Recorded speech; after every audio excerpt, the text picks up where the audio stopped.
Hey everyone, how's it going? Elliot here and welcome to the Retro Future. Today I have some incredibly cool cartridges for you for all of the Nintendo handhelds. These are various different prototype and development cartridges that I probably shouldn't have.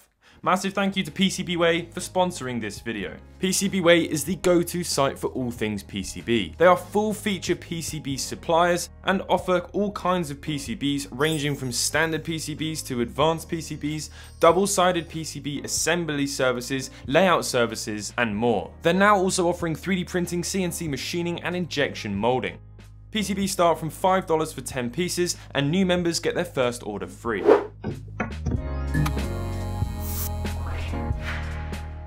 A lot of people ask me where I get all of my crazy rare stuff from, and the answer is always Japan. Yahoo Auctions or Sendico, which is what I use to buy this sort of stuff, is a prime place to find these sorts of things because obviously Nintendo is Japanese. So let's take a look at some of the amazing things I've managed to collect over the years, and we're going to start in chronological order and start with the DMG Game Boy. So I have a row of cartridges down the middle. Some of these you've seen before, by the way, on my channel, other ones you have not. I wanted to try and make individual videos about some of the ones that you haven't seen yet, but for various reasons I couldn't do that, but we'll talk about that as we go. So these are prototype or development Nintendo Game Boy cartridges. So this is basically a regular Game Boy looking cartridge with an EEPROM sticking out of the top which has different games on it. These are standard cartridges and the only difference is usually just the sticker and the data on the EEPROM. And you can see I've got a bunch of different ones here. And yeah, these are fairly rare. They often contain slightly different to retail versions of the game. So you might get one without a license, or you might get one with a different soundtrack, different maps, different characters and images, all that kind of stuff.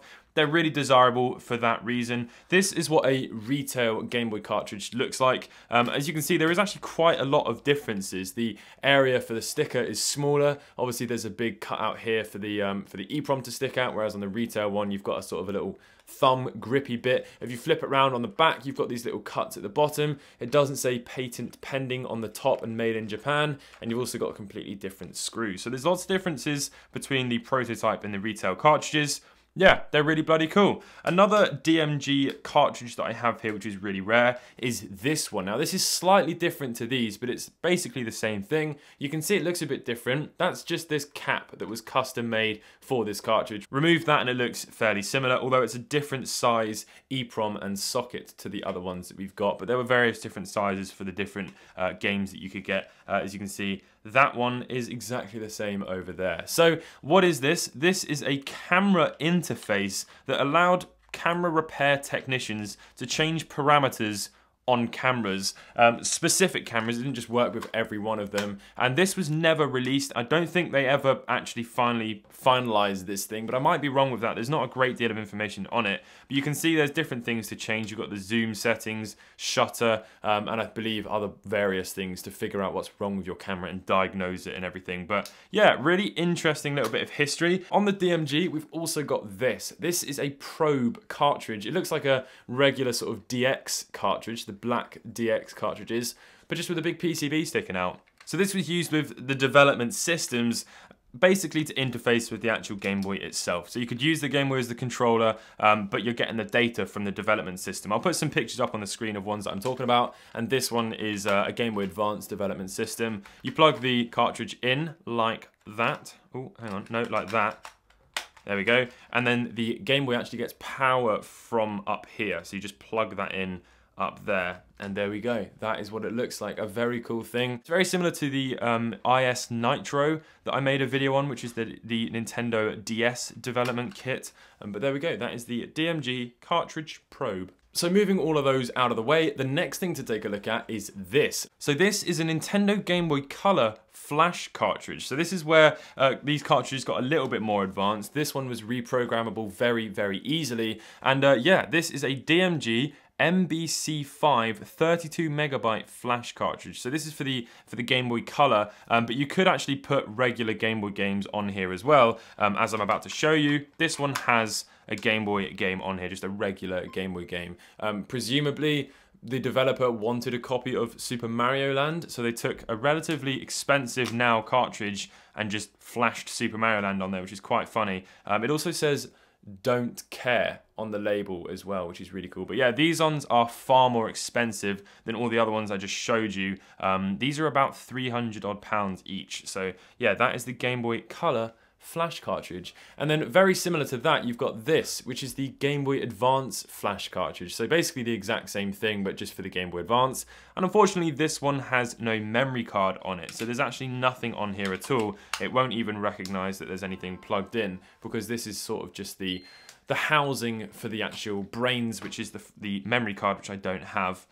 There's a few different switches and stuff on these. You've got a little dip switch up here, various different settings down there that you can choose from, and exactly the same here as well. You've got 32 megabyte or 64 megabyte, and then the switch setting to access those. So yeah, these are really rare. So moving on then from the Game Boys, and time for some Nintendo DS. This is a DS development flash cartridge, and this one actually comes with the bag and the little leaflet that comes with it, which is incredibly cool. I got this one from Sendico as well as all the other ones, but yeah, this one has a little manual with it, which is really, really sweet. I've never seen that before. Unfortunately, this has nothing on it. However, if I take a DSi development kit, this is a Panda development kit. I've not actually shown this yet on the channel.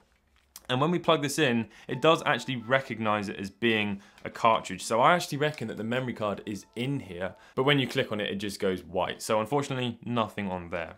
So before we take a look at this, let's have a look at some more rare, weird DS cartridges that I've got. These are Pokemon distribution cartridges. So these were used for special Pokemon events where you could basically walk into a store and download a rare Pokemon, which is a really cool thing. And what I really like about all of these is on the back, there's stickers which says not for resale and stuff, which is awesome. And there's a little red box on the front which says, "Must return to Nintendo, not for resale." So super cool little things, really desirable. There's a bunch of different ones of Pokemon distribution cartridges.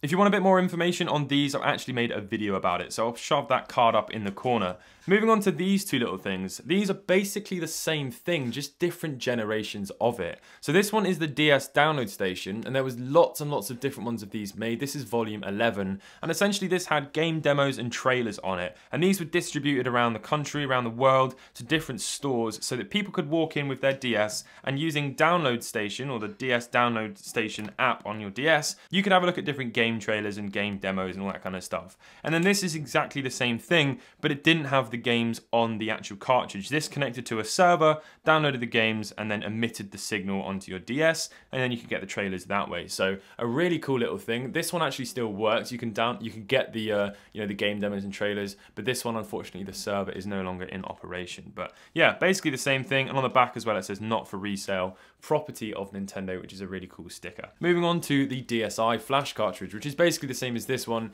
just for the DSi in the DSi White, which is really cool. So this actually does have something on it. Now, if I shove this into here, this contains a piece of software that allows you to change the region of your DS, and this only works with a Panda development system. You can't just do this with any DS, but if you go on here, it's called System Updater. It's going to give you a list of different regions. So you've got region Japan, America, Europe, Australia, China, and Korea. And when you select the Korean one, it's going to change the whole system to the IQ system, which is just bizarre. I'll shove a photo up on the screen of that. But yeah, so it is actually going to completely change the region of the console, which is a really cool little thing.